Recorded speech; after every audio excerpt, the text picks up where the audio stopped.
গুরুগ্রামে বাংলাদেশি সন্দেহে ধরপাকড়ের আতঙ্কে বাড়ি ফেরার কথা ছিল। তার আগেই ছাদ থেকে পড়ে চাঁচলের শ্রমিকের মৃত্যু। সরকারি সাহায্যের দাবি পরিবারের।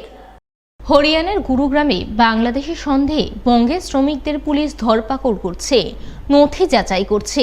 এই দৃশ্য নিজের চোখে দেখে আতঙ্ক হয়ে পড়েছিলেন চাঁচলের শাহিন শাহ। পরিবারের পরামর্শে বাড়ি ফেরার জন্য ট্রেনের টিকিটও কেটে নিয়েছিল। রবিবার ছিল ট্রেনে চাপার কথা, কিন্তু তার আগেই মর্মান্তিক মৃত্যু হলো ওই পরিযায়ী শ্রমিকের। তিনি সেখানে একটি কোম্পানিতে সাফাই কর্মীর কাজ করতেন। শুক্রবার বহুতলের ছাদে জল পরিষ্কার করতে গিয়ে পিছলে পড়ে যায়। রক্তাক্ত অবস্থায় হাসপাতালে নিয়ে যাওয়া হলে কর্তব্যরত চিকিৎসকেরা তাকে মৃত বলে ঘোষণা করে। ময়না তদন্তের পর রবিবার রাতে চাঁচল ১ নম্বর ব্লকের মকদমপুর গ্রাম পঞ্চায়েতের হাজাতপুর দেহ ফিরেছে। পরিবার সূত্রে জানা গেছে, স্ত্রী ও নাবালক 2 সন্তানকে নিয়ে তিনি হরিয়ানার গুরুগ্রামে 16 বছর ধরে থাকতেন। এই মতো অবস্থায় পরিবার বাড়ি ফিরেছে, কিন্তু গ্রামের বাড়িতে ফিরে খোলা আকাশের নিচে ঠাঁই হয়েছে পুটলি খাতুনের। তার কোনো ঘর নেই উনুন ও অন্যান্য সামগ্রী, ফলে রান্নাও হয়নি। প্রতিবেশীদের দেওয়া খাবারেই চলছে পরিবার। ইতিমধ্যে তারা সরকারি সাহায্যের দাবি তুলেছেন। সরকার সাহায্য না করলে অথই জলে পড়তে হবে তাদের। কাজ করছিল তো পা স্লিপ পড়ে গেছিল, মৃত্যু হয়ে গেছিল, হাসপাতাল নিয়ে গেছিল। কোম্পানিওয়ালা সব মদত করেছিল, কিন্তু এখনো করেনি। মমতা কোনো সাহায্য করবে তো ভালো হবে। ছেলে মেয়ে আছে, আমি আছি।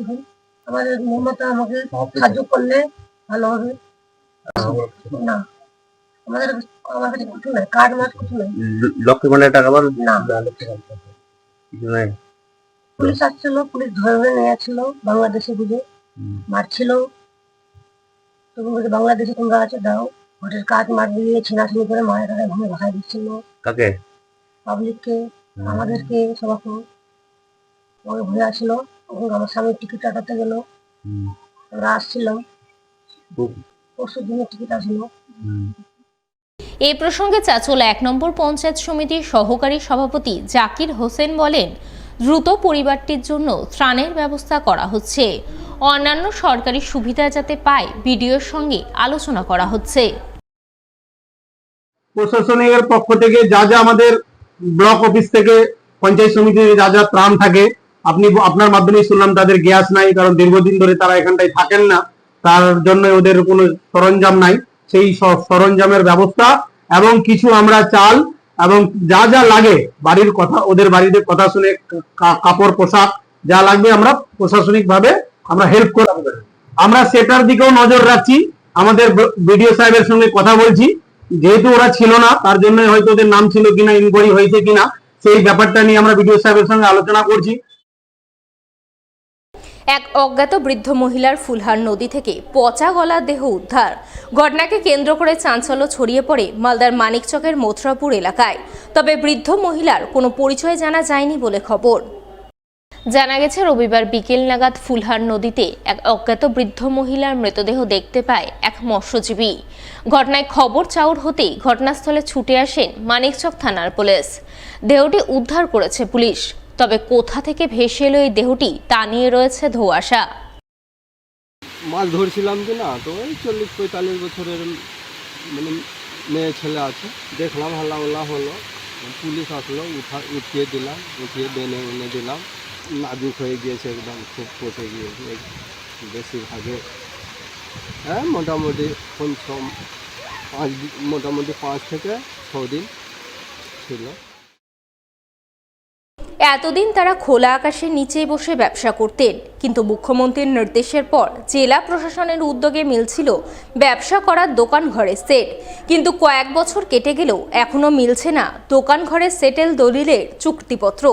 আর এই নিয়ে মার্কেট সচিবের বিরুদ্ধে একাধিক অভিযোগ তুলে বিক্ষোভ দেখালেন মালদা জেলা নিয়ন্ত্রিত বাজার সমিতির কলা এবং সবজি ব্যবসায়ীরা। তৃণমূলের ঝান্ডা হাতে সংগঠনের ব্যানার নিয়ে মিছিল করে সোমবার সকাল থেকে মালদা জেলা নিয়ন্ত্রিত বাজার সমিতির প্রশাসনিক ভবনের সামনে বিক্ষোভ দেখান ব্যবসায়ীরা। ব্যবসায়ীরা অভিযোগ করেন তাদের সংগঠনের 88 জন ব্যবসায়ী এই দোকান ঘরে সেট পেয়েছে। মালদা বড় শাখা প্রোগ্রেসিভ ভেজিটেবল বিজনেসম্যান ওয়েলফেয়ার অ্যাসোসিয়েশনের মাধ্যমে 2 দফায় এই সহমত ব্যবসায়ীরা 4,50,000 টাকা করে দিয়েছেন। মার্কেট কর্তৃপক্ষ চিঠি দিয়ে দোকান ঘরের জন্য প্রয়োজনীয় নথি এবং স্ট্যাম্প জমা করার কথা বলেছিলেন ব্যবসায়ীদের। সমস্ত নথি জমা করেন তারা, কিন্তু এখনো পর্যন্ত তাদের দোকানে দলিলে চুক্তিপত্র দেওয়া হচ্ছে না।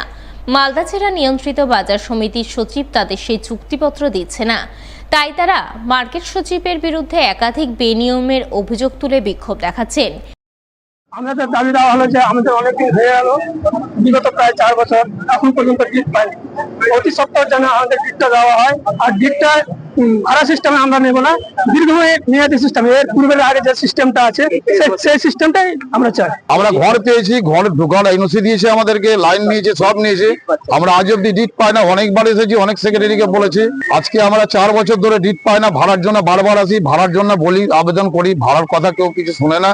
তা আমাদের দাবি হলো আমাদের ডিট আমাদের হাতে তুলে দেবে, আমাদের সমিতির হাতে তুলে দেবে।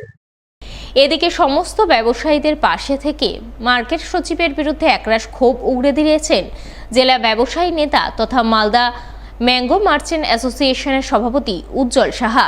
ব্যবসায়ীদের স্বার্থে প্রয়োজনে মুখ্যমন্ত্রী দ্বারস্থ হবেন বলেও জানান জেলা ব্যবসায়ী নেতা। তবে এই বিষয়ে কোনো মন্তব্য করেননি মার্কেট সচিব। এটা কিন্তু অত্যন্ত দুঃখের কথা। এই যে প্রকল্পগুলো আছে এই কৃষিপণ্য ব্যবসায়ীদেরকে পুনর্বাসনের জন্য, সেগুলোকে মালদা জেলা রেগুলেটর মার্কেট কমপ্লেক্সের সেক্রেটারি বুড়ো আঙ্গুল দেখাচ্ছে। এটা অত্যন্ত দুর্ভাগ্যজনক। প্রয়োজনীয় কাগজপত্র চেয়েছিলেন, সেগুলো তারা জমা করেছিলেন, কিন্তু অদ্যাবধি তাদেরকে ডিডগুলো অ্যাসোসিয়েশনের হাতে তুলে দেওয়া হয়নি। বহিরাগত কিছু লোককে নিয়ে আরএমসির সেক্রেটারি সেখানে মনমর্জি নিয়ম নীতি চালু করার চেষ্টা করছে। আমরা মাননীয় মুখ্যমন্ত্রীর কাছে সবিস্তরে রিপোর্ট জানাবো এবং তার কাছে দ্বারস্থ হব কৃষিপণ্য ব্যবসায়ীদের সমস্যা আশু সমাধানের জন্য।